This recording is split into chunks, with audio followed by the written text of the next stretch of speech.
अजितदादांना सोडून बरेच आमदार आमच्याकडे परत येतील, आमच्या संपर्कात आहेत असं म्हणून माध्यमामध्ये फक्त ब्रेकिंग न्यूज बनवू पाहणाऱ्या रोहित पवारांनी पहिलं स्वतः आपलं पक्षामध्ये काय स्थान आहे हे पाहावं आणि अनेक महिन्यापासून अशा ज्या कोरड्या उलट्या तुम्ही करताय त्याची डिलिव्हरी कधी होणार हे सुद्धा महाराष्ट्राला सांगावं।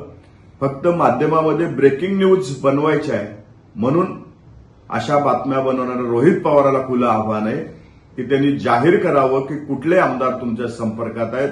आणि मी आज विश्वासानं सांगतो, एकही आमदार अजितदादाला सोडून जाणार नाही।